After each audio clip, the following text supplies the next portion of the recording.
നോമ്പ് തുറക്കുന്ന സമയത്തേക്ക് മസാല ഒന്നും വഴറ്റാതെ മാവും കുഴക്കാതെ പെട്ടെന്ന് ഉണ്ടാക്കിയെടുക്കാൻ പറ്റിയിട്ടുള്ള ഒരു കിഡിലൻ സ്നാക്കിന്റെ റെസിപ്പിയാണ് കേട്ടോ ഇന്ന് ഷെയർ ചെയ്യുന്നത്. എല്ലാവർക്കും ഈസി ആയിട്ട് ഉണ്ടാക്കിയെടുക്കാൻ പറ്റുന്ന ഒരു സ്നാക്കാണ്. അപ്പോൾ നമുക്കിത് എങ്ങനെയാണ് റെഡിയാക്കി എടുക്കുക എന്നുള്ളതൊന്ന് നോക്കാം. അപ്പോൾ ആദ്യം തന്നെ ഇതിന് വേണ്ടിയിട്ടുള്ള മസാല റെഡിയാക്കി എടുക്കാൻ വേണ്ടിയിട്ട് ഞാനിവിടെ ഉപ്പും കുരുമുളക് പൊടിയും ഇട്ട് വേവിച്ചെടുത്തിട്ടുള്ള ചിക്കൻ ഒന്ന് മിക്സിയുടെ ചെറിയ ജാറിൽ ചേർത്ത് കൊടുത്തിട്ട് ഒന്ന് ക്രഷ് ചെയ്തെടുത്തിട്ടുണ്ട് കേട്ടോ. അപ്പോൾ അതൊരു ബൗളിലേക്ക് ചേർത്ത് കൊടുത്തിട്ടുണ്ട്. ഇതിലേക്ക് ക്യാരറ്റ് ഗ്രേറ്റ് ചെയ്തത് ഒരു 1/4 കപ്പ് ചേർത്ത് കൊടുക്കുന്നുണ്ട്. അതുപോലെ തന്നെ സവാള ചെറുതായിട്ട് അരിഞ്ഞത് കേട്ടോ, ഒട്ടും കടിക്കാൻ പാടില്ല, പൊടിയായിട്ട് അരിഞ്ഞിട്ടുള്ള സവാളയും ചേർത്ത് കൊടുത്തിട്ടുണ്ട്. പിന്നെ മല്ലിയില അരിഞ്ഞതും പാകത്തിനുള്ള ഉപ്പും ഇനി ഒരു 1/4 ടീസ്പൂണ് ഗരം മസാലയും പിന്നെ നിങ്ങൾക്കിതിൽ വേറെ ഫ്ലേവറൊക്കെ വേണമെന്നുണ്ടെങ്കിൽ ചേർത്ത് കൊടുക്കാം കേട്ടോ. ഞാനിപ്പോൾ ഗരം മസാലയുടെ ആ ഒരു ഫ്ലേവറിലാണ് ചെയ്യുന്നത്. ഇപ്പോൾ ഒറിഗാനൊക്കെ ചേർത്ത് കൊടുക്കണമെന്നുണ്ടെങ്കിൽ ഒറിഗാനോ ചേർത്ത് കൊടുക്കാം. അതുപോലെ 1 ടീസ്പൂണ് ചില്ലി ഫ്ലെക്സ് ആണ് ചേർത്ത് കൊടുക്കുന്നത്. പിന്നെ ഇതിലേക്ക് 1 ടേബിൾ സ്പൂൺ ടൊമാറ്റോ സോസും കൂടെ ചേർത്ത് കൊടുക്കുന്നുണ്ട്. ഇനി ഉരുളക്കിഴങ്ങ് ഒരു 2 ഉരുളക്കിഴങ്ങ്, ഒരു മീഡിയം സൈസിലുള്ള ഉരുളക്കിഴങ്ങാണ്. ഉരുളക്കിഴങ്ങ് പുഴുങ്ങി ഉടച്ചിട്ട് അതും കൂടെ ഇതിലേക്ക് ചേർത്ത് കൊടുത്തിട്ട് നന്നായിട്ടൊന്ന് മിക്സ് ചെയ്ത് കൊടുക്കാം. നന്നായിട്ട് ഇതുപോലെ മിക്സ് ആയിട്ട് വരണം കേട്ടോ. ഉരുളക്കിഴങ്ങും അതുപോലെ ഒരു ചിക്കനും മസാലയും എല്ലാം മിക്സ് ആയിട്ട് വരണം. ഇപ്പോൾ സ്പൂൺ കൊണ്ടോ അല്ലെങ്കിൽ കൈ വെച്ചിട്ട് നന്നായിട്ടൊന്ന് കുഴച്ചെടുത്താലും മതി. അപ്പോൾ അതാണ് കേട്ടോ നമ്മുടെ ഫില്ലിങ്. ഇനി ഞാനിവിടെ ബ്രെഡ് എടുത്തിട്ടുണ്ട്. ഞാനിവിടെ വലിയ സൈസിലുള്ള ബ്രെഡാണ് കേട്ടോ എടുത്തിട്ടുള്ളത്. സാൻഡ്വിച്ച് ബ്രെഡ്, ചെറിയ ബ്രെഡ് ആയാലും കുഴപ്പമൊന്നുമില്ല. അപ്പോൾ ഇതിൻ്റെ സൈഡൊന്ന് ഇതുപോലെ കട്ട് ചെയ്തിട്ട് മാറ്റുന്നുണ്ട്. പിന്നെ ബ്രെഡ് കുറച്ച് ഹാർഡായിട്ടാണെന്നുണ്ടെങ്കിൽ ഒന്ന് ആവി കയറ്റി എടുക്കുന്നത് നല്ലതാണ് കേട്ടോ.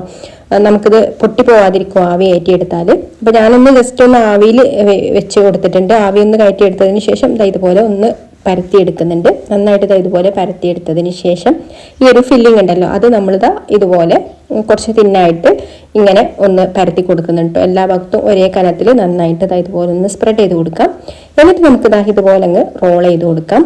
അപ്പം നമ്മൾ ഹാർഡായിട്ടുള്ള ബ്രെഡൊക്കെ ആണെന്നുണ്ടെങ്കിൽ ഇങ്ങനെ റോൾ ചെയ്ത് കൊടുക്കുമ്പോൾ സമയത്ത് പൊട്ടി പോകാൻ ചാൻസ് ഉണ്ട്. അപ്പോൾ ഹാർഡായിട്ടുള്ള ബ്രെഡാണ് നിങ്ങളുടെ കയ്യിലുള്ളത് എന്നുണ്ടെങ്കിൽ ആവി കയറ്റി ഒന്ന് സോഫ്റ്റ് ആക്കി എടുത്തതിന് മാത്രം ചെയ്താൽ മതി കേട്ടോ. അല്ലെങ്കിൽ ഇതുപോലെ ആയി കിട്ടില്ല. ഇനി ഞാനൊരു ഐസ് സ്റ്റിക്കാണ് എടുത്തിട്ടുള്ളത്. അത് ഇതുപോലെ ഒന്ന് കുത്തി കൊടുക്കുന്നുണ്ട് കേട്ടോ. അപ്പോൾ കുട്ടികൾക്കൊക്കെ ഇതുപോലെ കൊടുക്കുകയാണെന്നുണ്ടെങ്കിൽ അവർക്ക് കുറച്ചുകൂടി കൂടുതലൊരു ഇഷ്ടമാവും. അപ്പോൾ ഞാനിത് എല്ലാ പീസിലും ഇതുപോലെ സ്റ്റിക്കൊക്കെ കുത്തി കൊടുത്തിട്ടുണ്ട്. ഇനി ഇതൊരു ബൗൾ എടുത്തിട്ടുണ്ട്. അതിലേക്കൊരു 1/3 കപ്പ് മൈദയും 1 ടേബിൾ സ്പൂൺ കോൺഫ്ലവറും ഒരു നുള്ളു ഉപ്പും ചേർത്ത് കൊടുക്കാം. എന്നിട്ട് ഇതിലേക്ക് ആവശ്യത്തിന് വെള്ളം ഒഴിച്ചു കൊടുത്തിട്ട് മിക്സ് ചെയ്ത് കൊടുക്കാം. കുറച്ചൊരു ലൂസ് ആയിട്ടുള്ള ബാറ്ററാണ് കേട്ടോ നമുക്ക് വേണ്ടത്. ഈ ഒരു ലൂസിലാണ് വേണ്ടത്. ഇനി നമ്മൾ റെഡിയാക്കി എടുത്തിട്ടുള്ള ഒരു റോള് ഇതിലൊന്ന് ഡിപ്പ് ചെയ്ത് കൊടുക്കാം. ഇതുപോലെ എല്ലാ ഭാഗത്തേക്കും ഈ ഒരു മൈദയുടെ മിക്സ് ആയി കിട്ടണം കേട്ടോ. അപ്പോൾ ഇതുപോലെ ഒന്ന് ആയി കിട്ടിയാൽ പിന്നെ നമ്മളിതാ ബ്രെഡ് ക്രംസ് വെച്ചിട്ട് നന്നായിട്ട് കോട്ട് ചെയ്ത് കൊടുക്കാം. നല്ല രീതിയിൽ തന്നെ ബ്രെഡ് ക്രംസ് വെച്ചിട്ട് കോട്ട് ചെയ്ത് കൊടുക്കാം കേട്ടോ. ഉള്ളിലേക്കൊന്നും ഓയിലൊന്നും പോവാത്ത രീതിയിൽ കോട്ട് ചെയ്തെടുക്കണം. ആ ഒരു സൈഡ് ഭാഗത്തൊക്കെ നന്നായിട്ട് കോട്ട് ചെയ്ത് ഒന്ന് പ്രസ് ചെയ്ത് കൊടുക്കാം. ഇനി നമ്മളിതാ ഇതുപോലെ എല്ലാ പീസും റെഡിയാക്കി എടുത്തതിന് ശേഷം ഓയിൽ ചൂടായി വന്നിട്ടുണ്ട്. അതിലേക്ക് ഇതുപോലെ വെച്ച് കൊടുത്തിട്ട് ഫ്രൈ ചെയ്തെടുക്കാം. അപ്പോൾ ഇതുപോലെ അങ്ങ് തിരിച്ചു മറിച്ചൊക്കെ ഇട്ട് കൊടുക്കണം കേട്ടോ. ഇടയ്ക്ക് ഇങ്ങനെ റോൾ ചെയ്ത് കൊടുക്കണം. എന്നാലുള്ള എല്ലാ ഭാഗത്തും ഒരുപോലെ കളറായിട്ട് കിട്ടുള്ളൂ. അപ്പോൾ ഈ ഒരു കളറായി കഴിഞ്ഞാൽ നമുക്കിത് എടുക്കാം. അപ്പോൾ ഇത്രയൊന്നും നമ്മുടെ അടിപൊളിയായിട്ടുള്ള സ്നാക്ക് ഇവിടെ റെഡി ആയിട്ടുണ്ട്. ഇഫ്താറിൻ്റെ സമയത്തോ അല്ലെങ്കിൽ ഈവനിങ് സ്നാക്കൊക്കെ ആയിട്ട് കുട്ടികൾക്കൊക്കെ ചെയ്ത് കൊടുക്കാൻ പറ്റിയിട്ടുള്ള നല്ലൊരു ഐറ്റം തന്നെയാണിത്. നല്ല ടേസ്റ്റുമാണ് കഴിക്കാൻ. അപ്പോൾ ഒന്ന് ട്രൈ ചെയ്ത് നോക്കിക്കോളൂ.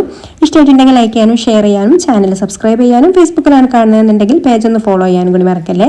അപ്പോൾ മറ്റൊരു നല്ല റെസിപ്പിയുമായിട്ട് അടുത്ത വീഡിയോയിൽ കാണാം. താങ്ക്